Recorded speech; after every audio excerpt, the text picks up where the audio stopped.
That was a catch, Paul. A good defensive play for Montana State. Touchdown, Tommy Malone is electrifying. Welcome to the Cast Pod. What's up, Podcats? We are back at it again, and it is that week.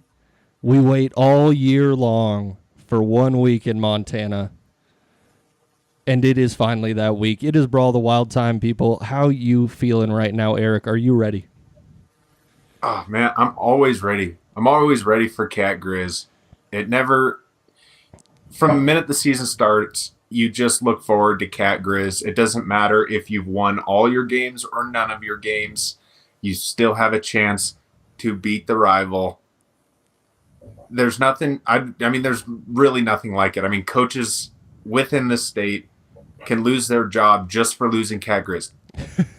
Just for losing Cat Grizz can cost you your job. Yeah. And the Cats have already caused the firing of one coach this year, so, we could see if we make it two. We are also joined once again by a dear, dear friend of mine for 364 days of the year.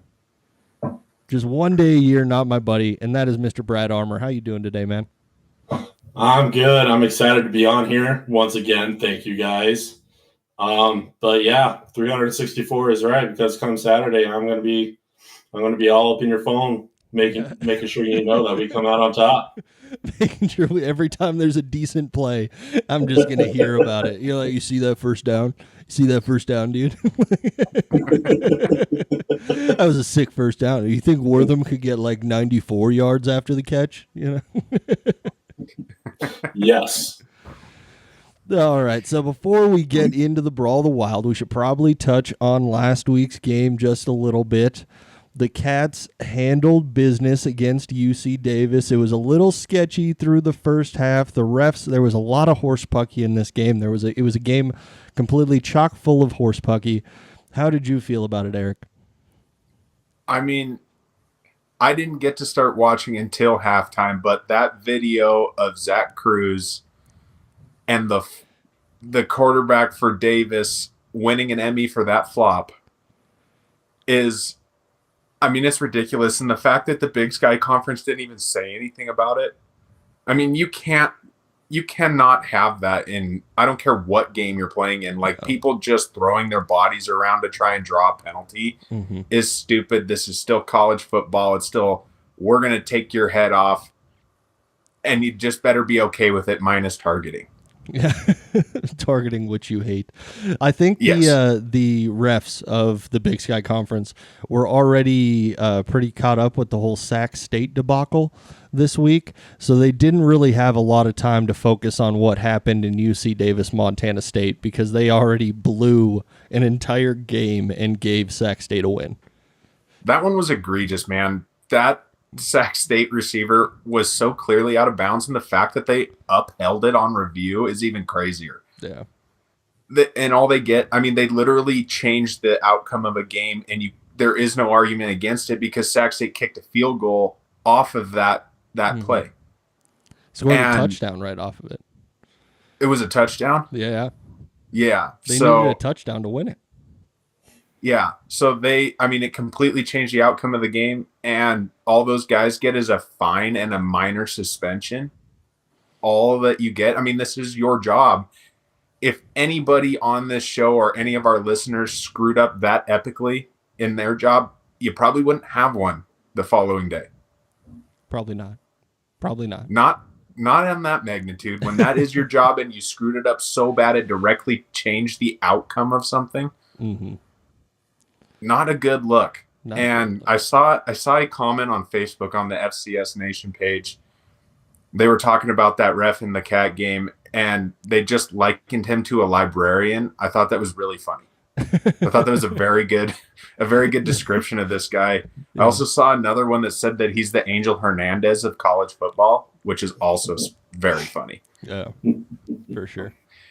But all in all, the Cats do what the Cats do. They figured everything out, and then they ended up beating a pretty talented team by a lot. Yeah. They handled business. The refs were really trying to make sure that the Cats did not beat the spread, and they still beat the spread. No big deal. Cats versus the spread still holding strong for, I think, like 8 straight weeks now. So if you are into betting, Cats versus the spread is doing fine for you. Yes, it really is. My big concern with the reffing is that now we are, not that anybody needed those 2 refs in Cat Grizz, but the pool is getting really small, and the last thing Cat Grizz of all games needs is one side or the other complaining about the reffing in a game. Yeah, that would be the worst way for Cat Grizz to go for sure. I don't need to listen to either fan base complain about the refs the entire time. So let's just let them play. If they're going to call one thing, call it on the other side and just be done with it. And it concerns me a little bit that we're going to end up with the same damn refs we had the last game. Yeah. And not that I think that they were, they were kind of just terrible all around. And that's just, you don't need that in these kind of games. You don't need bad refs calling it one way or the other and giving unfair advantages to anybody. Yeah. I feel like the Pinnock flop kind of helped the Cats more than anything, just because the defense was kind of slow up until that point. And then as soon as Pinnock flopped, it was like a switch flipped. They were playing angry, and they just started shutting them down completely after that. So Pinnock got himself 1 penalty and got to keep the ball, and really he punished himself in the end because he ended up getting hit quite a bit after that. Pinnock is going to be a problem in the Big Sky. Definitely. If he sticks around, he's a freshman, and that kid's good. He's really, really good at football. I kind of hope he transfers. You can transfer anytime. We're completely fine with that. Completely fine. The last thing we need is Davis getting really good again. We don't need to go back to last year where they were pretty dang good. Let's just keep the rest of the Big Sky kind of crappy. Yeah. How's that sound? Mm-hmm. We've gotten used to this. We don't need it to go backwards. Don't need it to go back. Well, they lost Lan Larison, and we thought they were going to fall off, and then they're still a top 10 team and definitely a playoff team. So they're doing pretty good over there in UC Davis. They're not having many problems. Yeah. I do think with this game, Caden Dowler's probably solidified himself as the Big Sky Defensive Player of the Year. I think that's a pretty universal take. I don't know. I don't pay attention to that race very much. I'm an offense guy. Yeah. He was already toward the front. I think he's kind of running away with it on one pick six, another interception. And then a tackle for loss right at the end of the game. How many tackles did he have? It was an absurd number. Quite a few. Yeah. All in all, the Cats handled business. That's all that matters. They obliterated the spread, and I love it when they do that. They definitely beat it. Brad, how did you feel about Montana's game last week, completely dismantling Portland State? Well, you got to give a little bit of credit for Portland State for they came out with a pretty decent game plan for that first half. They executed it pretty well. They had pretty decent play designs. But towards the end of that first half, they had a good drive going and only got 3 out of it. I think it's a credit to the Grizz, especially for the second half rolling around. They went into that locker room at halftime and said, hey, we're done playing this game. Let's get the dub and go home. And that defense came out, got a couple interceptions, one for a pick six. Yacht stepped up, threw a couple touchdowns. Eli Gillen got over 100 yards rushing and just showed total domination on all 3 aspects of the game. Yeah. Do you think it was more Portland State's game plan, or was it just it just feels like the Grizz have been very slow in the first half the entire year. So I wasn't sure if it was Portland State or if it was the Grizz just kind of working their way into the game. You could a little bit of both. I'd say more so Portland State's game plan, because if you go back and watch it, they had a totally different offensive output and offensive series compared to previous games they had, where they ran a bunch of different formations and attacked soft spots of what our secondary was showing initially. But the adjustments were made and, came downhill, and just totally wrecked it. Yeah. I mean, yeah. Go ahead, Eric. As a Grizz fan, how does it? I mean, you guys have played 12 straight games now. Yep. The fact that you guys aren't riddled with injuries is fairly impressive. And do you feel like they're getting tired yet? I don't. I mean, you look at when you watch these guys play, they're strong, they're fast, they handle their business, they take care of themselves really well. You can see it, even if there is a couple injuries that happen on the field during the game. They take care of themselves. They keep track of their health. They rehab properly, and they come out looking 100% for the very next game. Okay. So here's another question for you. So most of our listeners aren't big Grizz fans, obviously. Disappointing. Give us your top 3 players on offense and defense. Who are the best 3 on offense and defense? So best 3. Number 1, not in any particular order. The first person that comes to mind, obviously, is Michael Wortham. Big number 6. He can throw the ball. He can run the ball. He can catch the ball. He returns kicks and punts. He gets yards and touchdowns in any way he can. That kid is fast. He is smart. He's the real deal. He's the total package. There's no way to really stop that guy from getting the ball in his hands. He's definitely crushed it this year, and it's not fair.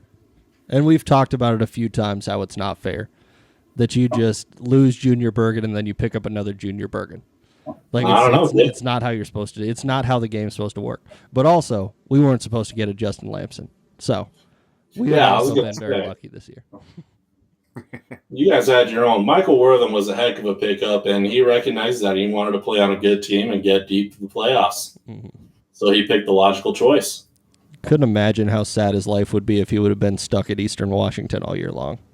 Oh man, I couldn't imagine that either. Yeah, that's rough. But I mean, Michael Wortham is one. Obviously, the next one's got to be Kiali Yahya. The way he's changed his game so much from last year to this year is just astronomical. He grew up so much. He's been taking care of the ball a ton better. He doesn't immediately look to run when nothing's immediately open. He sits in the pocket. He delivers strikes. And when he does decide to take off and run, he gets his yards and he gets down. That's true. Fair enough. Who's number 2? Who's your last one? My last one's got to be Eli Gilman. That man's rushed already for over 1,000 yards.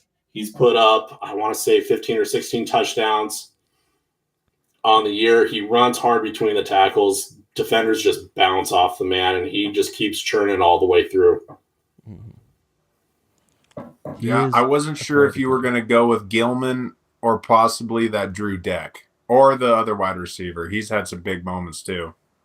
Yeah. Brooks Davis. Brooks Davis has had some huge moments.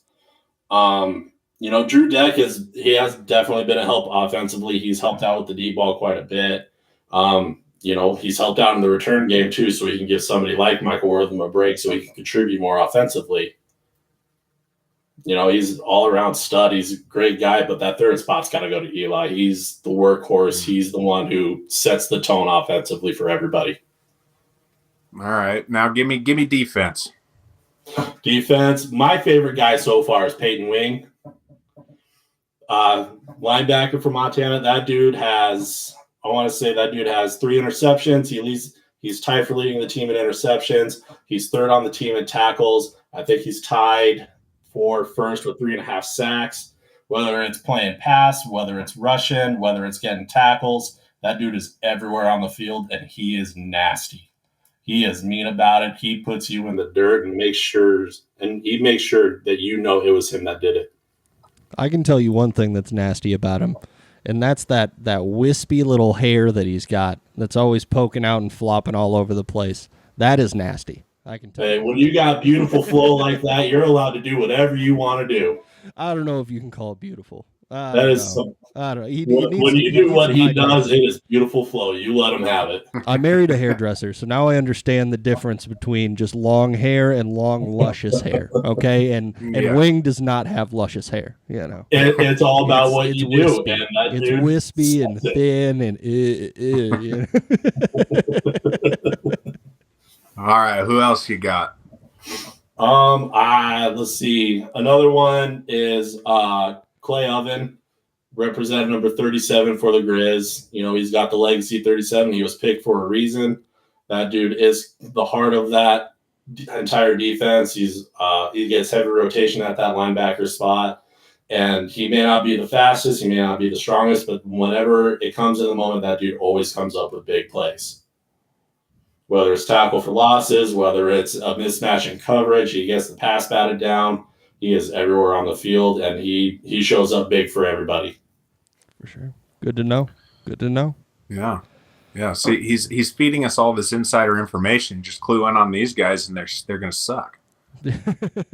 Well, hey, if you truly believe that, man, like, why don't you come on over? We'll introduce you and see how it goes. I mean, if Vegan doesn't already know these guys' names, then we got a problem. We got a major problem. Sounds like you're questioning your own coaching staff there. Yeah, if this is the insights they're looking for. You know? Yeah. Okay, you got one more. One more. I am a personal fan of the safety, TJ Roush. Oh. That dude is long and lanky, but he gets deep in coverage. He shuts down the middle quite a bit. He forces things out really well. Honestly, you could pick almost anybody in that secondary, and they do a good job of getting interceptions, getting coverage. Trying to make the opposing offenses as one-sided as much as possible. Let me just check. Are you referencing that same secondary that let a freshman from a crappy Eastern Washington team throw for 450 yards? I am referencing that same secondary that has 18 interceptions on the year. I mean, and it's done such a good job of shutting down the wide receivers that it's allowing linebackers to get interceptions. Well. Whereas, what's the Cats? 10 interceptions on the entire year. Hey, what's the point differential on the season? Well, if you want to go point differential, you're going to start arguing strength of schedule, and when it comes to Saturday, that don't matter. No, nothing matters in Cat Grizz. I mean, we've seen some wild ones over the years where not good teams can upset what we think are very, very good teams.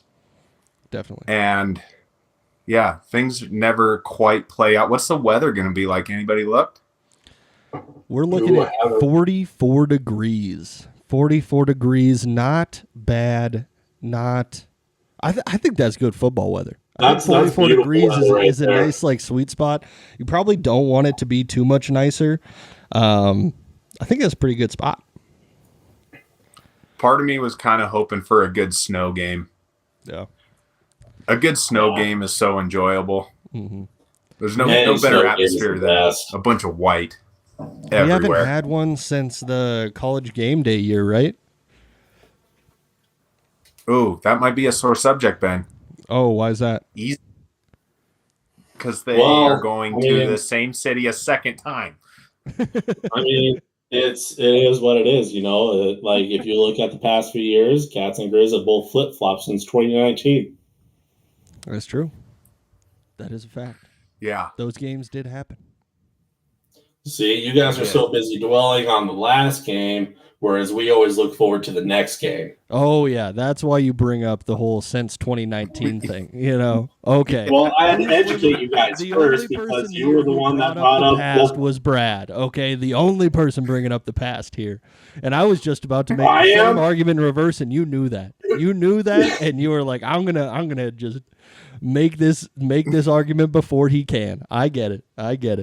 You were the first one to bring up the college game day.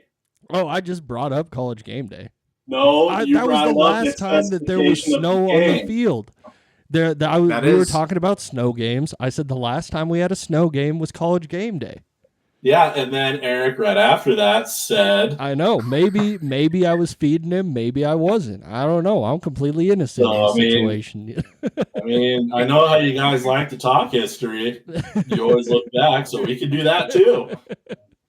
I feel like that's exclusively a Grizz fan thing, talking about history. The Cats don't talk about history because as soon as you look back 10 years, it's not good. Yeah. You talk about history, but you talk about recent history, and that's about it. Recent history. Very recent. Current events is what the Cats are about. That's all I've been talking about. You guys were the ones who started the past. So I figured, okay, I'm trying to be a nice guest on here. I figured I'd delve into that with you. Can't even talk about the weather around Brad. I get it. Can't even talk about that. Well, guys, we are already in the heart of it. We couldn't keep ourselves from talking about Cat Grizz. We gave you we gave a decent 20 minutes about last week, so I think that will suffice. But this year's Brawl of the Wild is something that everybody's looking forward to. There's it seems like every year for the past 3-4 years, there's been huge stakes when it comes to the Brawl of the Wild, and this year has some of the biggest stakes that there could be for the Big Sky Championship, for the number 2 seed going into the playoffs. I mean, I don't think there's no way it could get any bigger. I mean, you have 2 versus 3. The loser, I mean, there's nobody to move in front of them. As long as this is a close game, they at worst flip spots. Mm-hmm. I don't even know that they could jump the Cats with a loss here. They might honestly just want to do Cat Grizz again. If it's a super close, hard fought game, they might just want to do it again in the playoffs. I'm not sure. Can you really take a Lehigh and jump them? Probably not. Can you really take a Tarleton State with a terrible Abilene Christian loss and jump them? I don't know. I don't think so. It just ain't the same everywhere else compared to Big Sky. No, you have the Missouri Valley and you have the Big Sky, and then you have a gap, and then there's everybody else. So if you truly want the best route, you have to reward North Dakota State for being number 1. They beat 6 ranked teams, and most of them convincingly. Yeah. They deserve to have the easiest route, which is not sending a Montana school to Fargo. I just want to see the double brawl. That's all it is. I want to see the double brawl. And also, I think you guys are severely underestimating the Ivy League. I really think that those guys have a chance. They have a lot of money. Oh, that's it. They got a lot of money. Oh yeah, I forgot. They just have a lot of money. They really can't play football. Sorry, my bad, guys. If there's one thing that Cat fans and Grizz fans can agree on, it's that the rest of the conferences in the FCS are hot garbage. They don't stack up. The talent is not the same. And I mean, could you imagine if we had a brawl in Missoula and then another brawl in Bozeman? That would be the coolest thing ever. In any year going forward. It would. I mean, yeah, you said it, a double brawl would probably be the best thing. Yeah. Best thing to ever come out of the playoffs. I couldn't imagine. You want to talk about people tuning into the FCS and building a brand? You put the 2 biggest schools, or maybe not biggest, but the biggest following. Maybe North Dakota State has more, but it sure doesn't feel like it. I also had to get a shot in at North Dakota State. You know that, Ben. So. Well, it just doesn't feel like, maybe it's because we don't live in North Dakota or South Dakota, but it doesn't feel like it's the same there. Maybe it's because it's separated out into 2 completely separate states, to where in Montana, it is 2 schools that are very, relatively close to each other. Every family is basically split Some families are all one way or the other, but there's just so much rivalry, and it's inside households. It's in your workplace. It's everywhere you go. You run into Grizz fans and Cat fans, respectively. And I don't think that happens in North Dakota and South Dakota. You're not going to run into a ton of South Dakota State fans as you're going to work in Fargo. It doesn't happen. And so I don't think there's as much juice there when it comes to like the Dakota marker. I think the Brawl of the Wild really does stand alone. I can't think of another. I mean, I went to Iowa State for a while.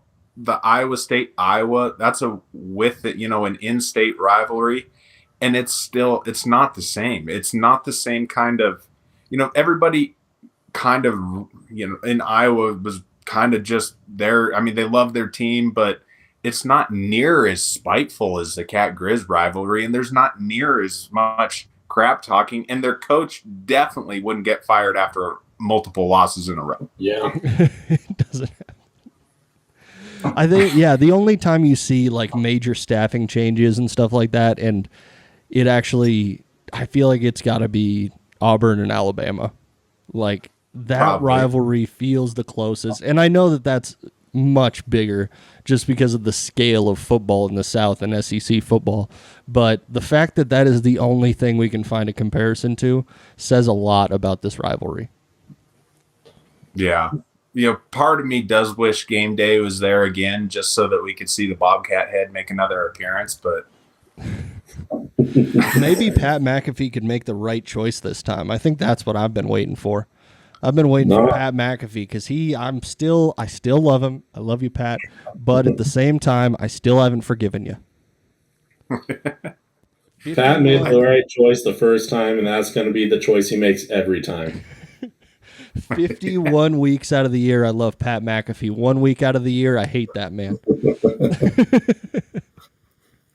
I feel like we need to discuss Ryan Leaf and his Twitter antics during Cat Grizz Week. It is. Have you followed this Has at all? he been going off? No, Oh, yes.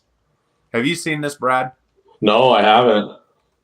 It is so funny, and people are biting. I mean, it's obvious satire and, just him being a Missoula hater or a Grizz hater or whatever you want to call it. But gosh, he is getting people worked up, and I cannot help but just enjoy every second of it, regardless of all the shenanigans that he was up to back in the day. Mm-hmm. It is funny, he has though. Plenty of stuff to deal with all by himself. Yeah, he calls himself a Montanan, but I don't know, man. Yeah. Old Ryan Leaf got some demons, but his Twitter page is pretty funny. So if you haven't seen it, you need to go scroll through it, especially if you're a cat, because you'll like it. Oh. But I don't know, Brad. Give us your prediction. Your honest, straight up prediction. Honest, How straight you up. see it. I think, that's hard. Truthfully, I do think that it will be a high scoring game. I do think both offenses will turn up, and I think it's going to be high scoring. I think it's going to be about a 3 to 7 point game. I do think the Grizz come out on top of it, though. I think defensively, the Grizz force more turnovers. And I think with the turnover margins, that's going to be the ultimate factor of the game. The Grizz in a boat race. I think you have successfully isolated the only way that the Grizz win this game. So good on you. But I just... When the entire year has gone with the Cats shutting down every single offense that they've come up against outside of Oregon. I don't see this going to a huge high-scoring game. I mean, what it is you look at the efficiency of the Cats offense. Your quarterback is, what is he? I think he's like 19 touchdowns and only 2 interceptions on the year. Mm-hmm. Kid can sling the ball. Yeah. Right. You got decent running backs coming out of it. I think the Cats will look like a little bit more of a traditional offense, but you guys got high power coming out of it. And with the Grizz offense, we have a quarterback who's taking lead and taking charge. And we also have multiple players that you can put in multiple positions to get them out in open space, to let them make moves, and to let them get downfield. Ben, how do you see it playing out? I have a hard time judging any game that happens at Wagriz Stadium. That is where I start this entire thing. I don't like watching games that are at that stadium. I have a lot of traumatic memories from my childhood watching games at Wagriz Stadium that went very, very poorly for the Bobcats. And young, impressionable Ben always believed in his Cats every single year, no matter what the record was, thought it was going to be good, and then they would just get murdered year after year. I think I was like 12 or 13 years old before the Cats got a win in the Brawl of the Wild. So going back to this place brings up a lot of bad memories. And I would like to paint over some of those memories this week. And that's what I truly believe will happen in this game. I don't think it's going to be a blowout. I don't think it's going to be anything like last year's game. I do think there's going to be some points scored in this game. I do agree with Brad on that. I don't think there's going to be a ton. I could see this game going somewhere around like 34-26, something like that, where there's a decent amount of scoring, but it doesn't get ridiculous. I wonder what the over is in this game. Brad, what was your final score prediction? I think it's going to be like 42-38, something like that. It's a lot of points. It is. It's a lot of points. You're betting the over. The highest over that you can bet in this game on Montana Sportsbet is 64.5. It's a lot of points. You're going for a lot of points, brother. I'm hoping for. At least it'll be fun. Yeah. I mean, honestly, I don't see it the same way. Yeah. Okay. I don't see it the same way you guys do. I don't think it's gonna be a ton of points scored in this one. In the games where, Montana State has played, South Dakota State at the beginning of the season with, Chase Mason and Lofton Ogroski all still healthy and all their full team at full strength. That was a low scoring game. UC Davis, they still put up 38 points, but, minus a pick six is a little lower. I could see it being mid-20s for both teams. And I think it's probably more likely. I think it's a defensive effort. Two defenses, the Grizzly offense at times has shown that, sometimes they struggle to score points like, Cal Poly, they kind of poured it on late, but, that was still, they still hadn't scored a whole bunch early. And, the Cats offense sometimes takes a minute to get going. It usually clicks in. But I kind of wonder if this one isn't, maybe a dueling of some special teams early with defenses flexing a little bit.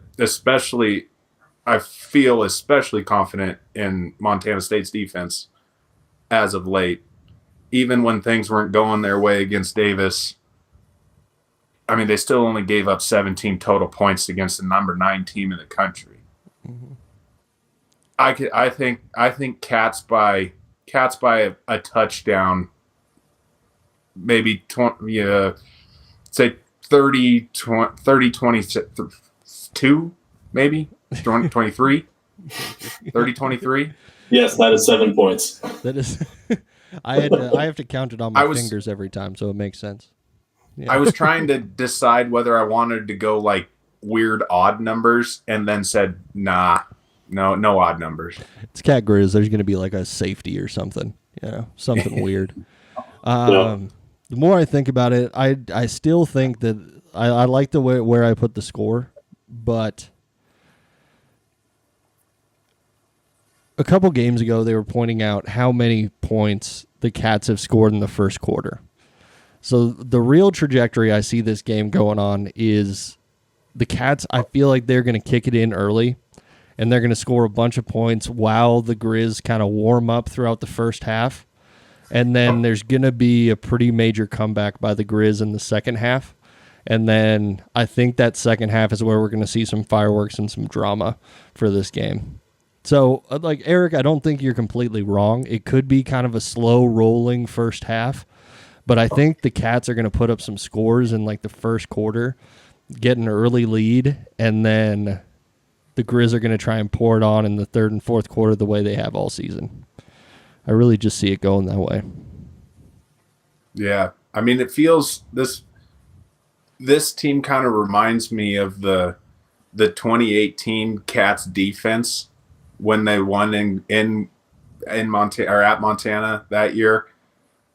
There's super studs on this defense, like very, very talented players that have, most of them have experienced a loss in Missoula as young guys that were kind of, in spot starts or whatever.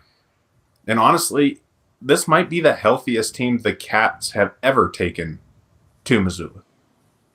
We're not missing a bunch of pieces. It was different story last year, but there was a ton of guys out on that Bobcat defense. Mm-hmm. And I don't know. It's hard for me to see too many points get scored on the Cats defense this year. They haven't. The only team that's been able to do it is Oregon. And I'd have to go back and look at the season high, but was Davis's 17 the most scored against them? I believe it would be South Dakota State scored. I mean, that was 2 overtimes though. That doesn't really count. Yeah. Without the points in overtime, I think they scored like 2 touchdowns in actual regulation. So it's tough to see. Just I know the Grizzlies aren't just any team, but it's just tough to see anybody coming in and laying, a 40 burger on them, regardless of where the game's played. I don't know. We'll see. Time will tell. But those boys got me believing. That defense got me believing. No matter what the offense does, they have held true all season. And unlike the Grizzlies, they don't let bad teams score a whole bunch of points on them. Brad, what do you think the strength of the Grizz will be, or what are the factors you think that will allow them to overcome that Bobcat defense? I think it's like I said, I think Michael Wortham is going to be one of the bigger factors. It's either going to go one or two ways for him. I think that he's going to be a big factor. They're going to get him in open space. They're going to let him make his moves and go. Or that defense is going to key so heavily on him that's going to leave other situations open. And the nice thing is not only can Eli run straight down the throat, he actually can catch a pass in some open space and get up the field and go. We got our tight ends that also like to work up the seams and have hands to catch. They're not in there just for blocking purposes. Those are some big boys that have some soft hands. What kind of moisturizer do they use? Man, you'll have to ask them. I don't know. I just use regular Dove. So Dove. That's a solid choice. I use Walmart brand moisturizer. I use the Great Value. I gotta ask you. That's my economic range. I gotta ask you, Brad. What before in the Eastern Washington game at the very end?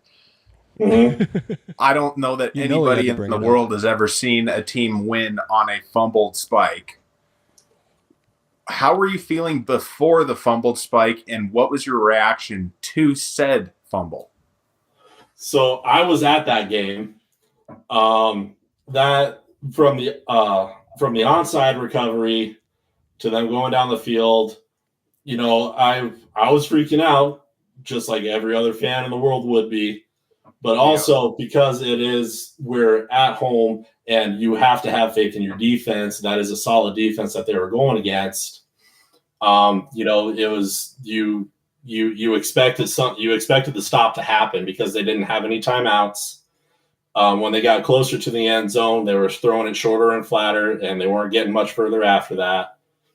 And so I think with the pressure on, being, us as fans, being in a home crowd, home stadium, that defense coming down because it's a really solid defense, it was, the pressure was on. And as soon as I saw him fumble that spike, it was heck yeah, like this is, no matter what it takes to win, this is how we get it done.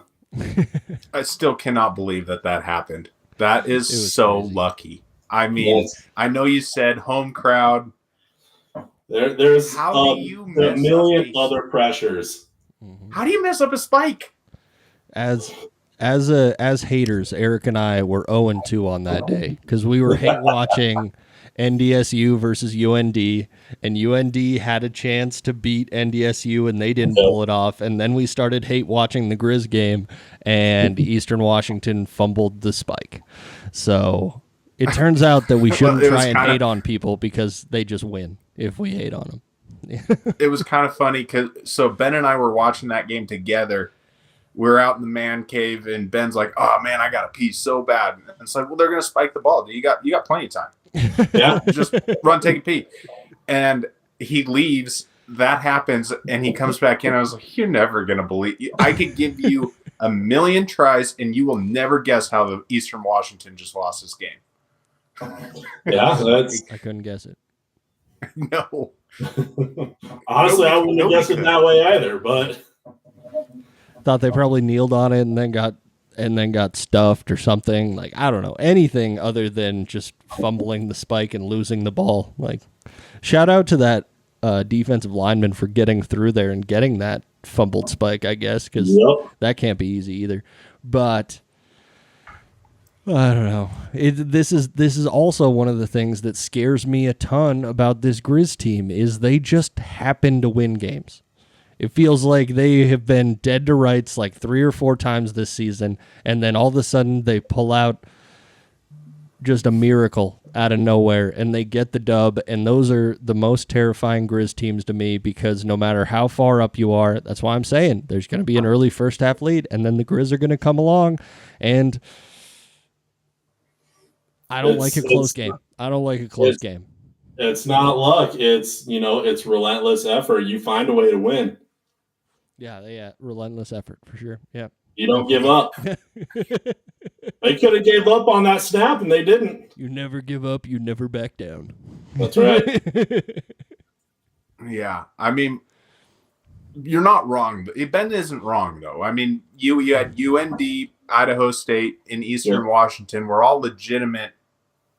Those were all tight games. Yeah. But, maybe give some people some pause on. I mean, I know the diehards will always say, that it was always in hand, but they truly weren't always in hand.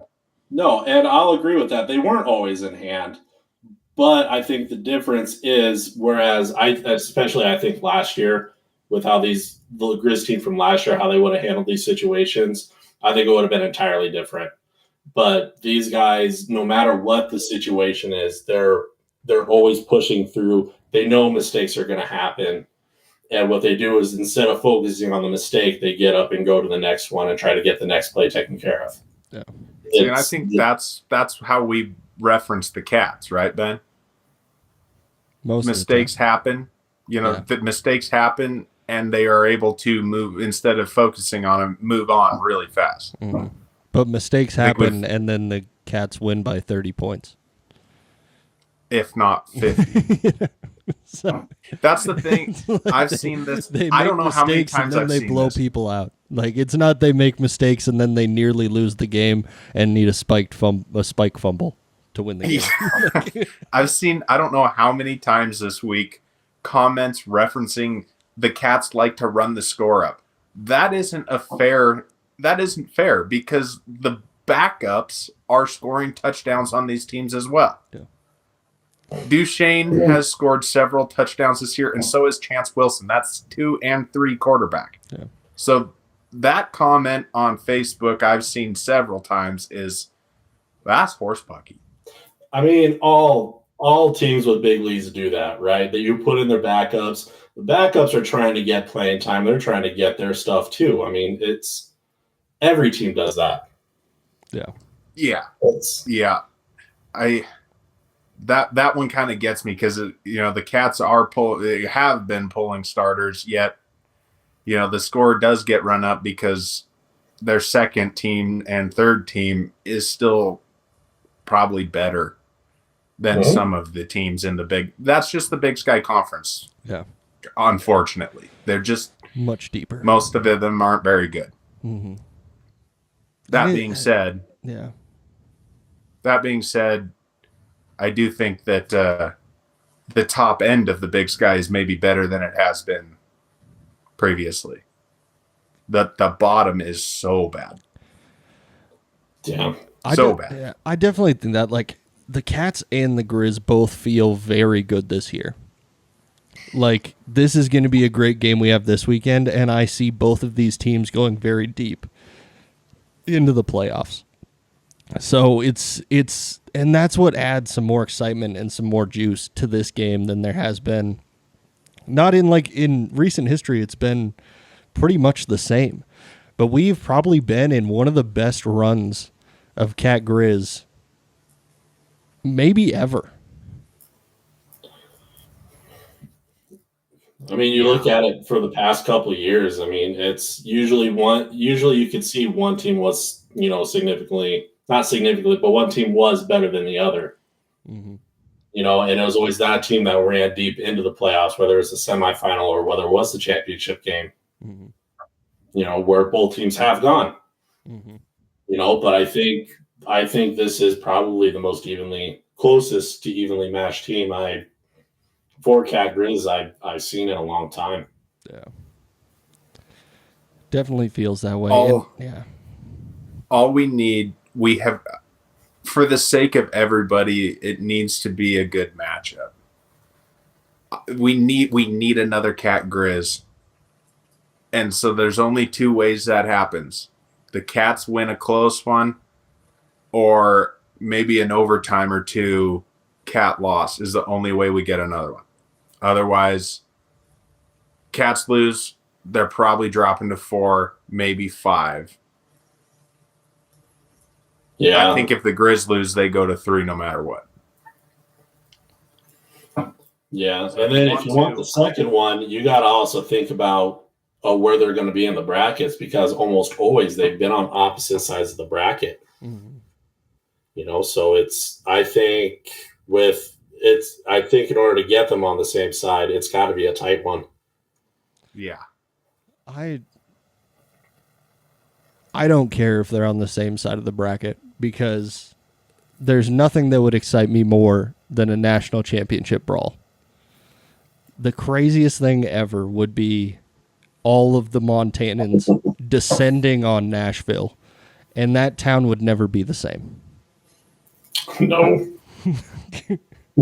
I don't think there's enough seats in that stadium for a Cat Grizz national championship. Nope. There are not enough beers in Tennessee for that matchup. Yeah. That's why they don't want it. That's why they're going to put them on the same side of the bracket, because they know that Nashville cannot handle it. Yeah. I don't know, man. It's going to be a wild Saturday. I've been looking forward to it all year. I can't wait for it to happen. It's going to be, I still think, even talking it through, I still think it's going to be a slugfest on defense. Don't be surprised when there's, I'd say less than 50 points is seeming pretty realistic right now. Boring old man Laver picking the under. I see how it is. Poor. I want to say something to you, Ben, but now I'm going to change it. Cats with the points and over. The same thing I do every single week. Why not? Oh, you can't just go to the over now. Now you're just done. I just call you an old man one time and you just flop right away. You don't call me old, all right? Okay. If anybody's old, it's Mr. Ben needing his heart pills just in case it's a close game. Yeah, it's possible. I got the glycerin on tap. Let me tell you. The old silver bearded Ben. We see those streaks. Yeah. You guys know you do not want to see the day when I start getting actual gray in my beard. You do not want to go up against me in my silver fox era. You would not be ready. Oh, I'm not ready to go up against you now. Are you kidding? Yeah, typical Grizz fan folding. That was easy, Brad. Yeah, folding, except we don't have any losses on the year. You know, I'm really Well, Given proud in the of us. tight games. I'm really proud of us because we've gone 50 minutes and I haven't said anything about Hauk. You know, that was my goal for this podcast, was not to just trash on Hauk, because I do it all year long. I don't need to do it in this episode. Way to give him some grace. Yeah. It's a tough week for him and his nose.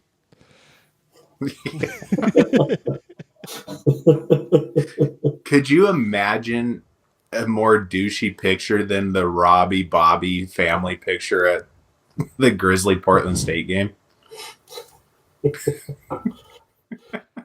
That's a family. That's excellence right there. Oh my god! You might I want just to slow threw up in down. my You might want to mouth. slow down on the Kool-Aid there, Brad. That didn't end up well for the people of Jonestown. I mean, I'm just It's saying too early that to is the start all-time drinking, winningest Brad. coach in Big Sky. Like, Winningest coach. Yeah, he's won a lot of games. yeah. Yeah, he has.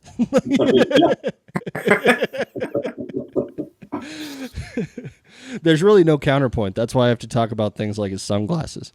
You know, I can't talk about football because he wins that. So I can only talk about his style, and I have fun with it. Yeah. I might actually have to wear my Hauk Tua t-shirt for the first time this weekend. That might have to come out of here. I would hope so. Mm-hmm. This is like the most opportune time to wear that shirt. Mm-hmm.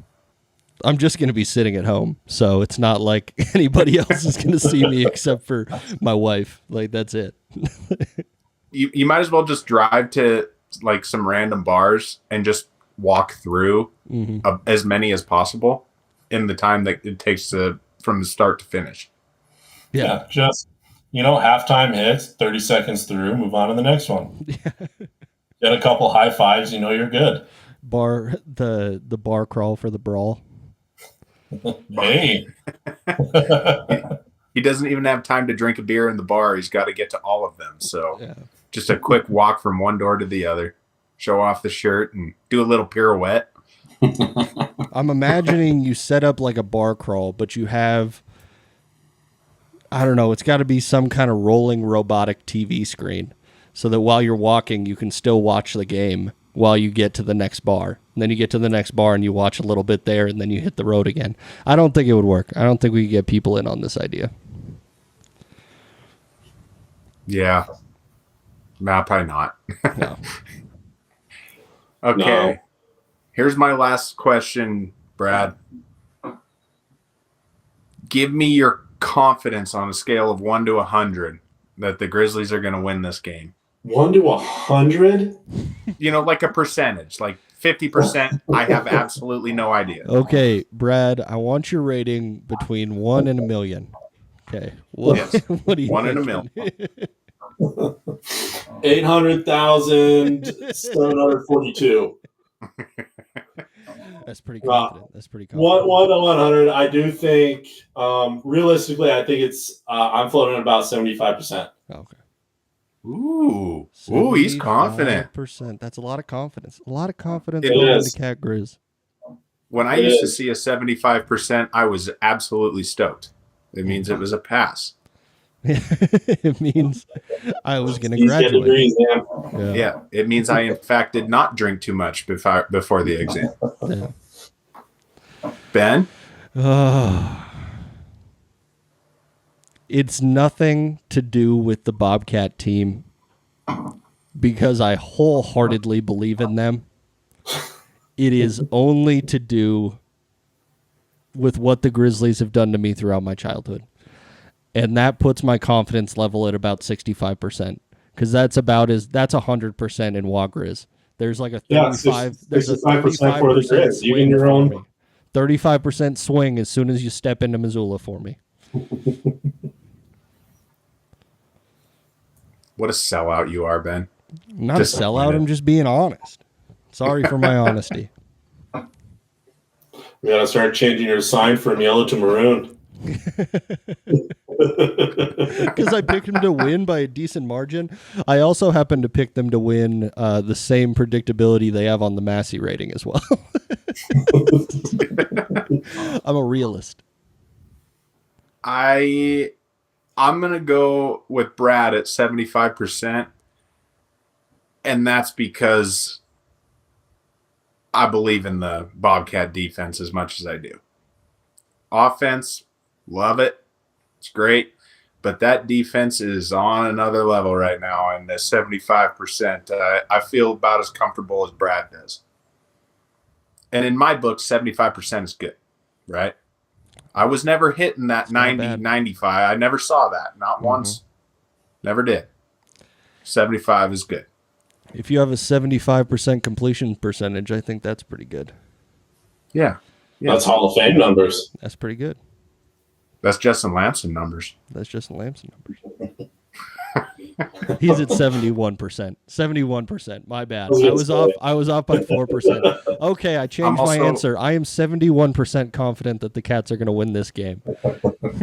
That's also closer to 75 than it is to 65. So if you're rounding, it is. It's no. That's just math, man. 800. You guys' numbers are too high for the Cats. I'm telling you. Too big. I think Ben hit it on the nose coming into Wag Grizz there. That's a different atmosphere. It's definitely a tough place to play in. And for crying out loud, UND almost took you down at home, and Eastern Washington damn near did too. But they didn't, did they?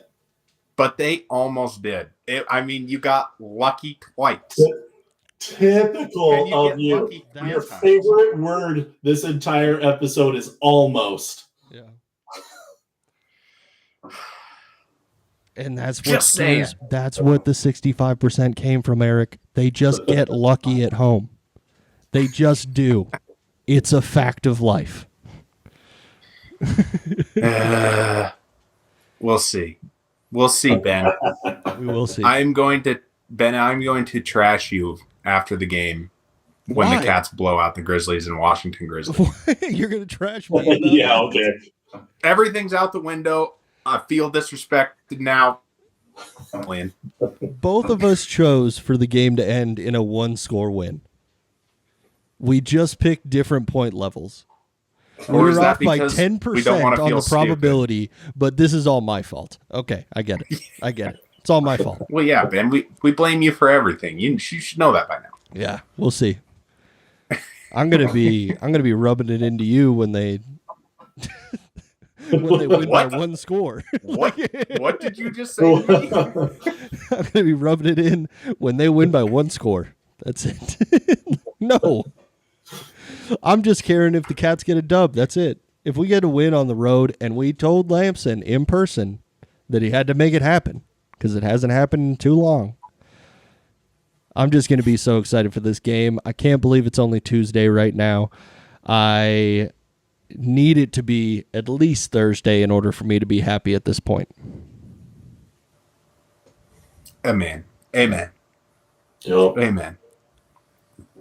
By this time, what time is it?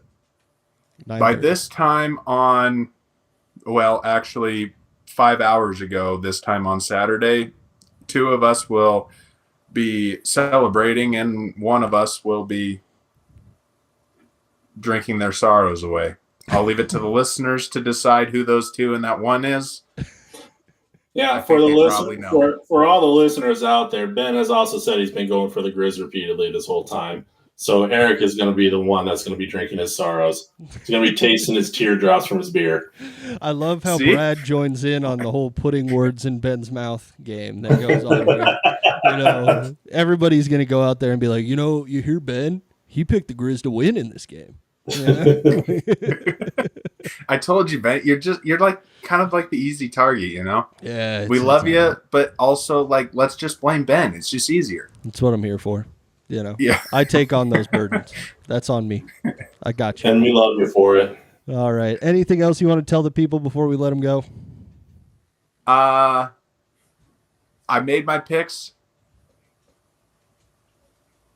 but I wouldn't be surprised if the Cats, maybe win by more than one score. I'm talking myself into it. The more I think about it, I keep telling myself how good this defense is. I could see it. Brad, you got any parting words for the people? I do. For everybody out there, you just heard Eric admit that he has to talk himself into hope for the win. Obviously that ain't gonna happen for him. But seriously, I think it's gonna be a great game Saturday. It's gonna be a lot of fun. And I can't wait for it. It's one of the 3 things I live for every single year. Amen to that. Yeah. All right. Thanks, everybody, for listening. I hope you guys really enjoyed this episode. I know we had a great time recording it. This has been a blast for a total of an hour now that just completely flew by. Go ahead and rate us 5 stars wherever you are listening to this at. Follow us on X or Instagram at CatsPod. Follow us on YouTube at The CatsPod. And we will catch you guys on Saturday after another beautiful Catterday. Adios. Free audio post-production by alphonic.com.